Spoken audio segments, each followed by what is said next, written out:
ಈಗ ನಾವು ಜೋಳದಿಂದ ವಡೆ ಹೇಗೆ ಮಾಡ್ತಾರೆ ಅಂತ ತೋರಿಸ್ಕೊಡ್ತೀನಿ, ಓಕೆನಾ? ಈಗ ನನ್ನ ಮಗ ಜೋಳ ಹೀಗೆ ತಿನ್ನೋ ಅಂತ ತಿನ್ನಲ್ಲ ಅಂತಾನೆ. ಸೊ ವಡೆ ಮಾಡಿಕೊಟ್ರೆ ಅಂದರೆ ಸ್ವಲ್ಪ ಅಂದರೆ ಮಕ್ಕಳು ತಿನ್ನೋ ಥರ, ದೊಡ್ಡವ್ರು ತಿನ್ನಬೇಕಂದ್ರೆ ಸ್ವಲ್ಪ ಖಾರ ಎಲ್ಲ ಜಾಸ್ತಿ ಹಾಕಬೇಕು. ಸೊ ನನ್ನ ಮಗ ಅಂದರೆ ಚಿಕ್ಕವನಿದ್ದಾನಲ್ವ, ಅವನು ತಿನ್ನಬೇಕಂದ್ರೆ ಸ್ವಲ್ಪ ಖಾರ ಎಲ್ಲ ಕಮ್ಮಿ ಹಾಕಿ ಮಾಡೋದು. ಸೊ ಹೇಗೆ ಮಾಡೋದಂತ ನಾನು ತೋರಿಸ್ಕೊಡ್ತೀನಿ. ಹೀಗೆ ಕಟ್ ಮಾಡಿ ಅಂದರೆ ಬೇಯಿಸಿದ್ದೀನಿ ನಾನು ಫಸ್ಟ್ ಒಂದು 3-4 ವಿಷಿಲ್ ಹೊಡ್ಸ್ಕೊಂಡಿದ್ದೀನಿ, ಯಾಕಂದರೆ ಚಿಕ್ಕವನು ಸ್ವೀಟಾಗಿ ಬೆಂದಿರಬೇಕು ಅವನ ಮಕ್ಕಳಿಗೆ.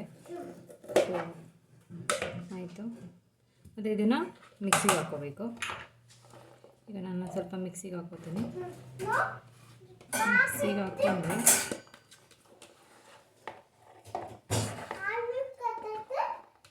ಈಗ ಇದರಲ್ಲಿ ಸ್ವಲ್ಪ ಸ್ವೀಟ್ಸ್ ಇರುತ್ತೆ. ಸೊ ಮಕ್ಕಳಿಗೆ ತುಂಬಾ ಇಷ್ಟ ಆಗುತ್ತೆ, ಇಷ್ಟಪಟ್ಟು ತಿಂತಾರೆ. ನೋಡೋಣ. ಸೊ ಮತ್ತು ನಾನು ಸ್ವಲ್ಪ ಸಾಲ್ಟ್ ಹಾಕೋತಾ ಇದ್ದೀನಿ.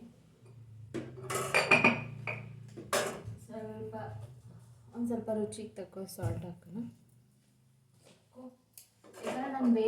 ಈಗ ನಾನು ಬೇಯಿಸೋದಕ್ಕೇ ನಾನು ಸ್ವಲ್ಪ ಸಾಲ್ಟ್ ಹಾಕ್ಬಿಟ್ಟಿದ್ದೀನಿ. ಹಾಗಾಗಿ ಈಗ ಒಂಚೂರು ಸಾಲ್ಟ್ ಹಾಕಿದ್ದೀನಿ. ಆಮೇಲೆ ಮತ್ತೊಂಚೂರು ಅಂದರೆ ಚೂರು ಅಚ್ಕಾರದ ಪುಡಿ ಹಾಕ್ತಿದ್ದೀನಿ, ಯಾಕಂದರೆ ಸ್ವಲ್ಪ ಟೇಸ್ಟಿಯಾಗಿರುತ್ತೆ ಅಂತ ಅಷ್ಟೇ.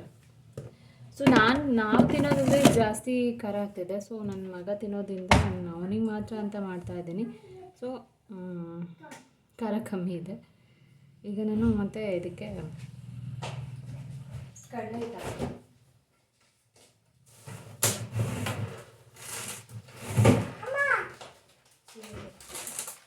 ಇದು ಸ್ವಲ್ಪ ಕಡಲೆ ಹಿಟ್ಟು ಅಂತ ಹಾಕ್ತೀನಿ, ಮಿಕ್ಸ್ ಮಾಡೋಕ್ಕೆ. ಗೊತ್ತಿಲ್ಲ, ಜಸ್ಟ್ ಸ್ವಲ್ಪ ಒಂದೆರಡು ಸ್ಪೂನು ಕಡಲೆ ಹಿಟ್ಟು ಹಾಕೋಣ. ಓಕೆ, ಸ್ವಲ್ಪ ಕಡಲೆ ಹಿಟ್ಟು ಹಾಕಿ ಒಂದು ಸ್ವಲ್ಪ ನೀರು ಹಾಕ್ಕೊಳ್ಳೋಣ ಅದಕ್ಕೆ ಮಿಕ್ಸ್ ಮಾಡೋದಕ್ಕೆ.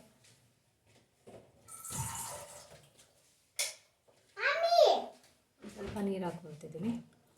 ಸ್ವಲ್ಪ ನೀರು ಹಾಕಿ ಈಗ ಗ್ರೈಂಡ್ ಮಾಡ್ಕೊತೀನಿ. ಗ್ರೈಂಡ್ ಮಾಡ್ಕೊತೀನಿ, ಆಮೇಲೆ ತೋರಿಸ್ತೀನಿ ನಿಮಗೆ. ನೋಡ್ತಿದ್ದೀರಾ, ಮಿಕ್ಸಿ ಗ್ರೈಂಡ್ ಮಾಡಿದೆ. ಸೊ ಹೀಗೆ ಬಂದಿದೆ. ಅಂದರೆ ತುಂಬಾ ನುಣ್ಣಗೆ ಬೇಡ, ಸ್ವಲ್ಪ ತರಿನೇ ಇರಲಿ, ಯಾಕಂದರೆ ತರಿ ಇದ್ದರೆ ಚೆನ್ನಾಗಿರುತ್ತೆ. ನೋಡಿ ಈ ಥರ ಆಗ್ತಾಯಿದೆ. ಬನ್ನಿ, ನನ್ನ ಮಗ ಟೇಸ್ಟ್ ಟೇಸ್ಟ್ ಹೇಗಿದೆ ಅಂತ ಹೇಳ್ತಾನೆ. ಸೂಪರಾ? ನನ್ನ ಮಗಂಗೆ ಖುಷಿ ಆಯಿತು, ಇಷ್ಟ ಆಯ್ತಂತೆ. ನೀವು ಒಂದು ಸರಿ ಮನೇಲಿ ಟ್ರೈ ಮಾಡಿ, ನಿಮ್ಮ ಮಕ್ಳಿಗೆ ಕೊಡಿ, ಖುಷಿ ಪಡ್ತಾರೆ. ಓಕೆ, ನೆಕ್ಸ್ಟ್ ಬ್ಲಾಗಲ್ಲಿ ಸಿಗ್ತೀನಿ. ಬಾಯ್.